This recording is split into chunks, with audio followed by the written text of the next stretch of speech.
Assalamualaikum warahmatullahi wabarakatuh. Perkenalkan, nama saya Hilarion Hervarvan Krisnandika dengan NIM G0024016 dari kelompok B6 Program Studi Pendidikan Dokter Universitas 11 Maret Surakarta. Jadi di sini saya akan melanjutkan dari laporan yang kedua, yaitu di laporan anatomi di blok 1.3 di sistem pencernaan dan metabolisme. Jadi di laporan yang kedua itu adalah menjelaskan tentang traktus digestivus superior mulai dari mulut sampai dengan lambung dan kompensasi dari sphincter dan gerakan pencernaan saat makan rakus di all you can eat. Oke, langsung saja yang mulai. Itu yang pertama adalah bagian dari kavitas oris atau mulut. Nah, jadi di kavitas oris itu akan dibagi menjadi dua bagian, yaitu oleh arcus dentalis superior et inferior serta processus alveolaris maxilla et mandibula. Nah, lalu di struktur di cavitas oris itu akan ada dua, yaitu vestibulum oris dan cavitas oris propria. Nah, untuk yang vestibulum oris itu letaknya adalah setelah bibir dan sebelum gigi, yaitu kurang lebihnya di sekitar sini. Lalu untuk yang cavitas oris propria itu ada di setelah gigi sampai ke isthmus faucium. Nah, lalu struktur ketika ini membuka itu akan keluar melalui namanya adalah rima oris. Nah, membuka ke orofaring, lalu dia akan melalui namanya tadi isthmus faucium, yaitu setinggi dari VC2, yaitu di sekitar sini.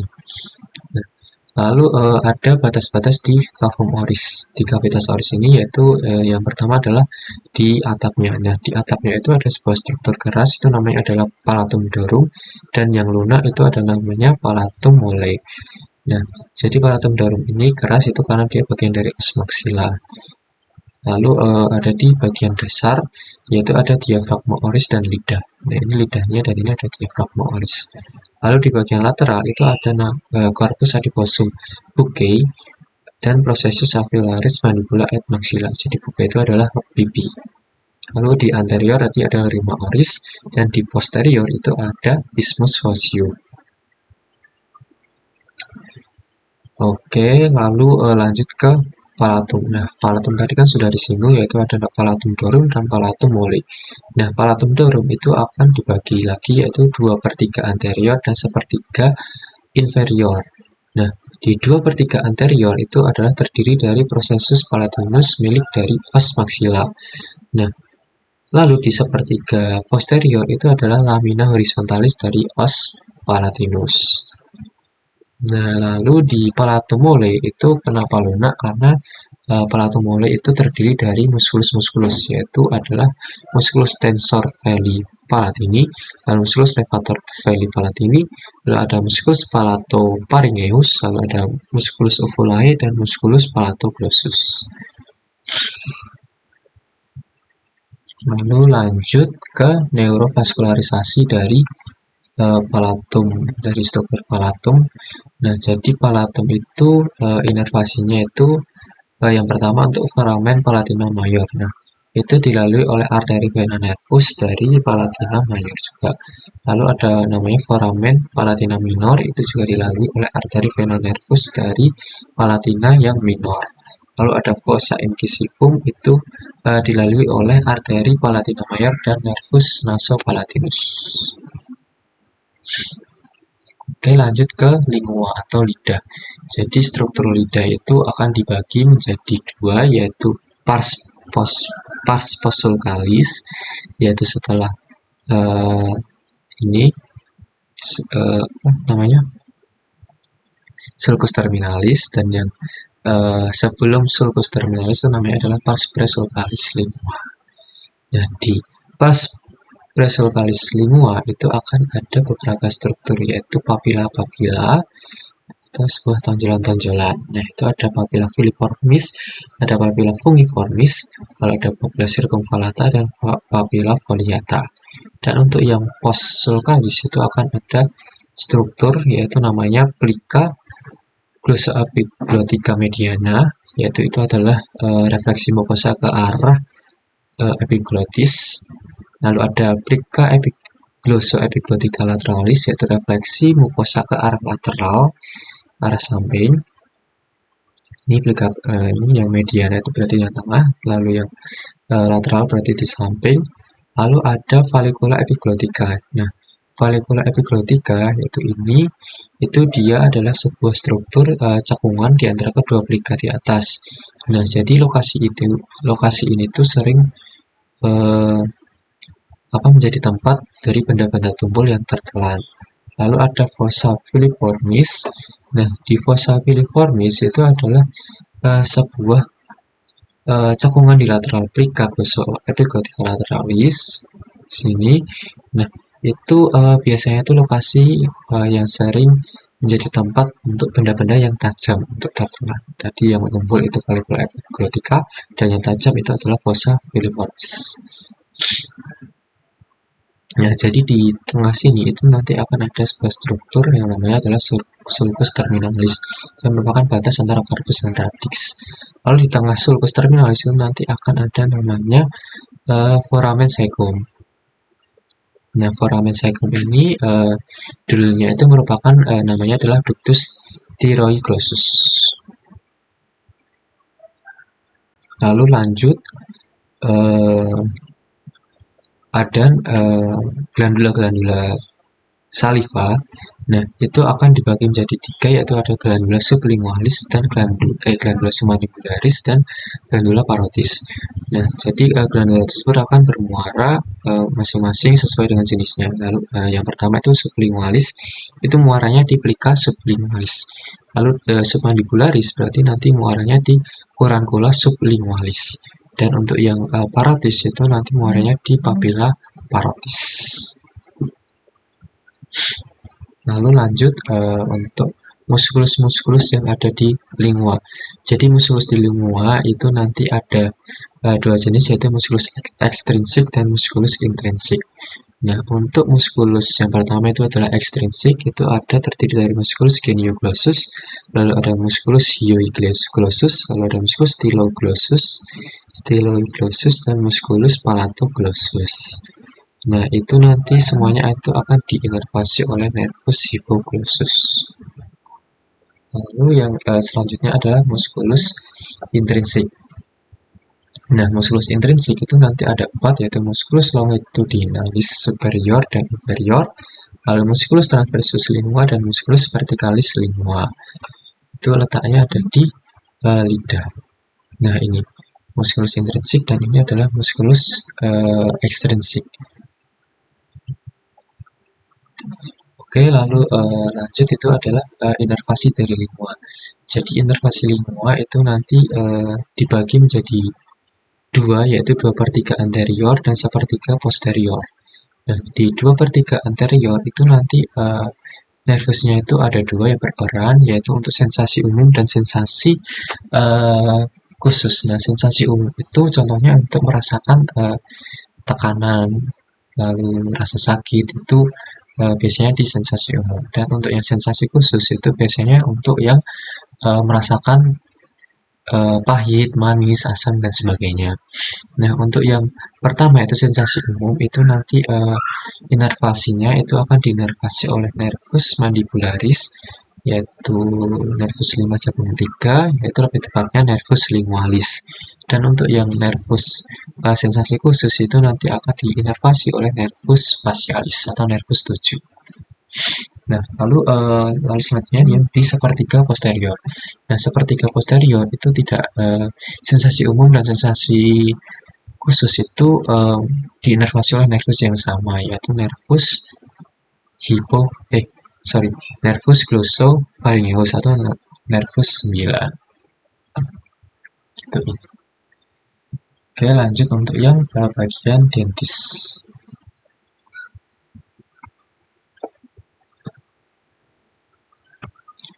Nah, jadi di bagian dentis itu nanti akan dibagi menjadi 2.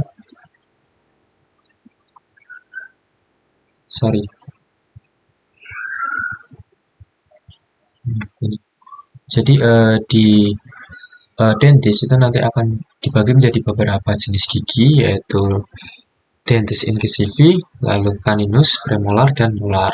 Jadi incisivi itu adalah gigi seri, lalu caninus itu adalah gigi taring, dan premolar itu adalah dentes dari permanen, dan dentes molar itu adalah gigi ke geraham. Nah, jadi di gigi susu atau dentes decidui itu dia berjumlah sekitar 20 buah. Nah, itu disimbolkan dengan huruf-huruf kecil. Lalu ada gigi tetap atau namanya dentes permantes, itu jumlahnya itu sekitar 32 buah pada orang dewasa dan simbolnya adalah huruf besar. Lalu lanjut ke esofagus atau oropharynx. Nah, di esofagus ini itu nanti akan dibagi menjadi 3 pars, yaitu pars cervicalis, thoracalis, dan pars abdominalis.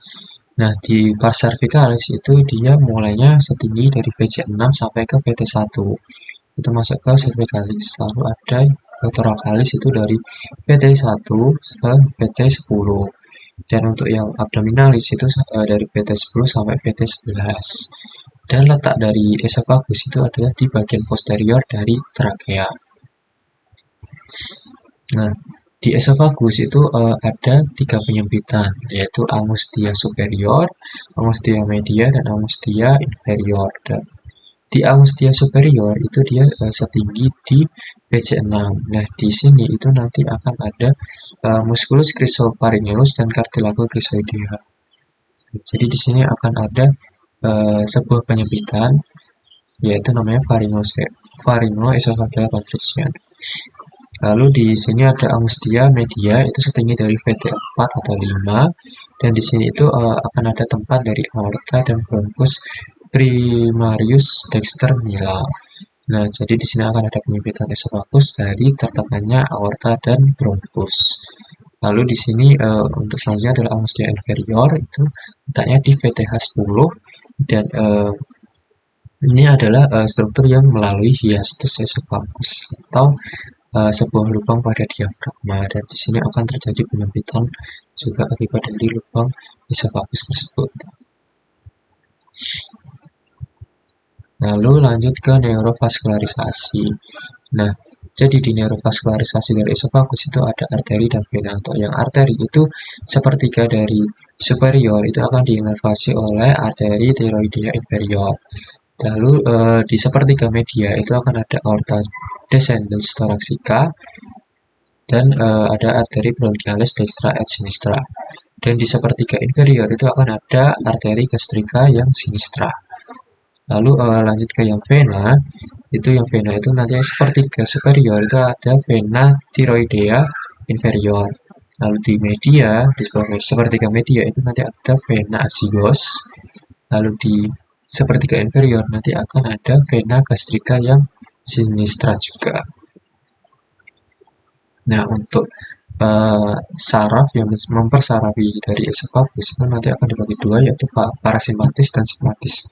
Untuk yang parasimpatis itu diinervasi oleh nervus vagus, nervus 10, dan simpatis itu akan diinervasi oleh nervus planicus maius.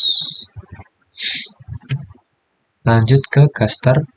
Nah, di gaster ini itu akan terdapat 4 bagian, yaitu fundus, pars cardiaca, lalu ada corpus, dan pars pylorica. Nah, di corpus gastrium itu nanti akan terbentuk sebuah plika atau lipatan-lipatan, itu yang disebut nama lainnya adalah rugae. Terus di pars pylorica itu nanti akan ada struktur yaitu antrum dan pylorica canalis. Nah, lalu di bagian pars cardiaca yang bagian atas itu nanti akan ada sebuah otot, yaitu namanya adalah lower esophageal sphincter. Nah, ini biasanya yang menjadi masalah pada pasien yang menderita GERD. Lalu di bagian pylorica itu juga nanti akan ada sphincter, yaitu namanya adalah sphincter pylori. Nah, ini untuk sebagai pintu masuk dari gaster ke duodenum. Lalu di sebelah sinistra lambung itu nanti akan ada namanya adalah curvatura mayor. Dan di sini di dextra lambung itu akan ada curvatura minor. Nah, di curvatura mayor itu nanti akan ada sebuah ligamen, yaitu namanya adalah omentum maius, dan di curvatura minor itu nanti akan ada omentum minus.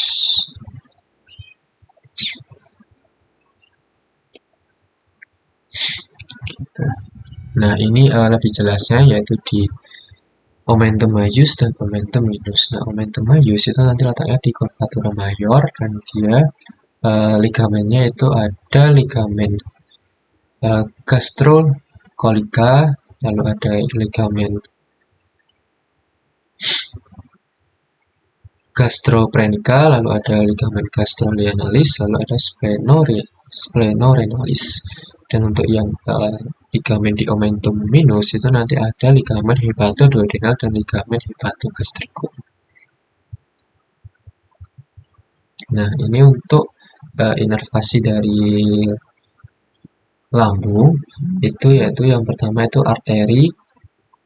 Arterinya itu adalah arteri gastrika sinistra, lalu ada arteri gastrika dextra, lalu ada arteri gastrika brevis, lalu ada arteri gastromentalis sinistra, lalu ada arteri gastromentalis dextra, dan ada arteri gastrika posterior. Nah, untuk venanya itu nanti ada vena gastrika dextra et sinistra, dan itu akan bermuara langsung ke vena porta hepatis. Lalu ada vena gastrika brevis dan ada vena gastromentalis sinistra yang bermuara ke vena lienalis. Lalu ada vena gastromentalis dextra yang akan bermuara ke vena mesenterica superior. Oke, baik, mungkin itu saja untuk penjelasan dari tractus digestivus superior. Mohon maaf apabila ada kesalahan. Terima kasih.